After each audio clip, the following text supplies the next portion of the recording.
আসসালামু আলাইকুম ওয়া রাহমাতুল্লাহি ওয়া বারাকাতুহু। আমার প্রিয় শিক্ষার্থীরা, আজকে আমরা শিখব হুরুফে মাদ্দার বর্ণনা। আজকে আমরা শিখব হুরুফে মাদ্দাহর বর্ণনা, অর্থাৎ যে সমস্ত অক্ষর থাকলে টান দিয়ে পড়তে হয় তার বর্ণনা আমরা আজকে শিখব। হুরুফে মাদ্দা তিনটি: আলিফ, ইয়া, ওয়াও। আলিফ মাদ্দা, ইয়া মাদ্দা এবং অ মাদ্দা। হুরুফে মাদ্দা সর্বদা এক আলিফ পরিমাণ টেনে পড়তে হয়। এক আলিফ পরিমাণ সময় বলতে ওই সময়কে বোঝায় যে সময়ের মধ্যে একটি সোজা আঙুল ওই সময়কে বোঝায় যে সময়ের মধ্যে একটি সোজা আঙুল বা বন্ধ আঙুলকে মধ্যম গতিতে বন্ধ করা যায় বা খোলা যায়। চলুন আমরা আলিফ মাদ্দার বর্ণনা আজকে শুরু করি। আলিফের ডান দিকে জবর থাকলে আলিফ মাদ্দা হয়। আলিফ মাদ্দাকে এক আলিফ পরিমাণ টেনে পড়তে হয়। যেমন বা, আলিফ জবর বা। তো এখানে দেখুন, আজকে আমরা পড়ব আলিফ মাদ্দা। আলিফ মাদ্দা কাকে বলা হয়?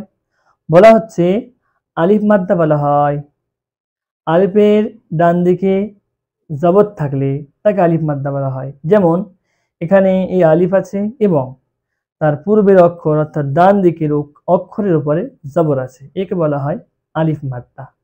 এই আলিফ মাদ্দা থাকলে এক আলিফ পরিমাণ টেনে পড়তে হয়। যেমন হামজা আলিফ জবর আ, বা আলিফ জবর বা, এইভাবে। তাহলে আজকে আমরা পড়ছি আলিফ মাদ্দার বর্ণনা, অর্থাৎ আলিফের ডান দিকে যদি জবর থাকে তাহলে এক আলিফ পরিমাণ সর্বদা টান দিয়ে পড়তে হবে। আজকের পাঠ আমরা মূল উদ্দেশ্য আমরা শুরু করছি। হামজা আলিফ জবর আ, হামজা আলিফ জবর আ, বা আলিফ জবর বা, তা আলিফ জবর তা, তা আলিফ জবর তা, সা আলিফ জবর সা, জিম আলিফ জবর জা, হা আলিফ জবর হা, হা আলিফ জবর হা, খ আলিফ জবর খ, খ আলিফ জবর খ, দাল আলিফ জবর দা, দাল আলিফ জবর দা, জাল আলিফ জবর জা, জাল আলিফ জবর জা, রা আলিফ জবর র, রা আলিফ জবর র, জা আলিফ জবর জা, জা আলিফ জবর জা, সিন আলিফ জবর সা, সিন আলিফ জবর সা, শিন আলিফ জবর শা, শিন আলিফ জবর শা, صاد আলিফ জবর স, صاد আলিফ জবর স, ضاد আলিফ জবর দ, ضاد আলিফ জবর দ, ত আলিফ জবর ত, ত আলিফ জবর ত, জ আলিফ জবর জ, আইন আলিফ জবর আ, আইন আলিফ জবর আ, غين ألف زبر غا، غين ألف زبر غا، فا ألف زبر فا، قاف ألف زبر قا، قاف ألف زبر قا، كاف ألف زبر كا، كاف ألف زبر كا، لام ألف زبر لا، لام ألف زبر لا، ميم ألف زبر ما، ميم ألف زبر ما، نون ألف زبر نا، نون ألف زبر نا، ألف زبر وا، ها ألف زبر ها، ها ألف زبر ها، يا ألف زبر يا، يا ألف زبر يا। তো বন্ধুগণ, আমরা মনে রাখবো আলিফের ডান দিকে যখনই জবর থাকবে তখন আলিফ মাদ্দা হবে এবং আলিফ মাদ্দাকে সর্বদা এক আলিফ পরিমাণ টান দিয়ে পড়তে হবে। আলিফ মাদ্দার পরে আমরা আলিফ মাদ্দাহর অনুশীলন প্র্যাকটিস করব। চলুন শুরু করা যাক। জা আলিফ জাবার জা, দাল জাবার দা, জাদা। এখানে দেখুন আলিফের ডান দিকে জবর আছে, একে বলা হয় আলিফ মাদ্দা। আর দালের উপরে হারাকাত আছে। হারাকাত আমরা আগে পড়েছি, কোন রকম হারাকাত যুক্ত অক্ষরকে টান দেওয়া যায় না।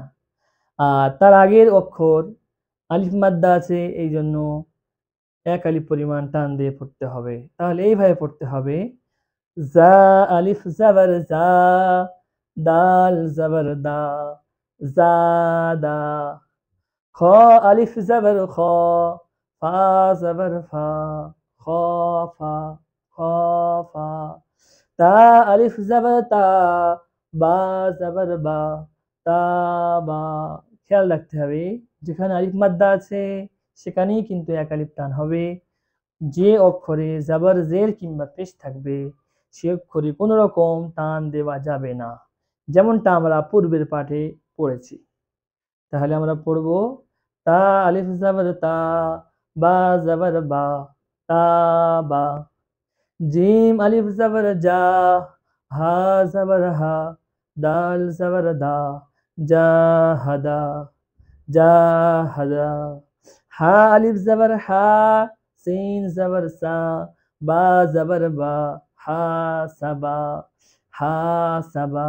জিম পেশ জু, নুন আলিফ জাবার না, হা পেশ হু, জুনাহু, জুনাহু।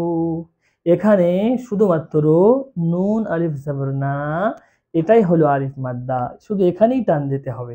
সুতরাং পড়তে হবে জুনাহু, এইভাবে। শিন আলিফ জাবার শা, র জাবার র, বা জাবার বা, শারাবা, শারাবা। ফা জাবার ফা, র আলিফ জাবার র, গাইন জাবার গ, ফারাগ। এখানে শুধু টান হবে র আলিফ জাবার র, আলিফ মাদ্দাটাই। খ আলিফ জাবার খ, দাল জাবার দা, আইন জাবার আ, খাদা। কফ আলিফ জাবার ক, তা জাবার তা, লাম জাবার লা, কাতালা, কাতালা। صاد আলিফ জাবার স, বা জাবার বা, র জাবার র, সবার, সবার। শুধু টান হবে সোয়াদ আলিফ জাবার স, এই অক্ষরটি টান হবে। যেহেতু এখানে আলিফ মাদ্দা আছে, পরবর্তী দুটি অক্ষরের উপরে হারাকাত থাকার কারণে কোনো রকম টান দিয়ে পড়া যাবে না। শেষ শব্দটি হলো তা জাবার তা, আইন আলিফ জাবার আ, তা, লাম জাবার লা, তাআলা। তা জাবার তা, আইন আলিফ জাবার আ, তা, লাম জাবার লা, তাআলা, তাআলা। তাহলে আমরা বুঝলাম, আলিফের ডান দিকে যখনই জাবার হবে তখনই সেটাকে বলা হবে আলিফ মাদ্দা, যেমনটা আমরা এখানে লক্ষ্য করলাম। আলিফ মাদ্দা ছাড়া যেমন এখানে অনেক অক্ষরের উপরে জাবর কিংবা জের কিংবা পেশ আছে, অর্থাৎ হারাকাত যুক্ত অক্ষর এখানে কিছু আছে, সেগুলিকে কোনো রকম টান দেওয়া যাবে না। আল্লাহ পাক আমাদের সকলকে বোঝার তৌফিক দান করুন, আপনাদের জ্ঞানে অনেক বৃদ্ধি দান করুন, আমিন।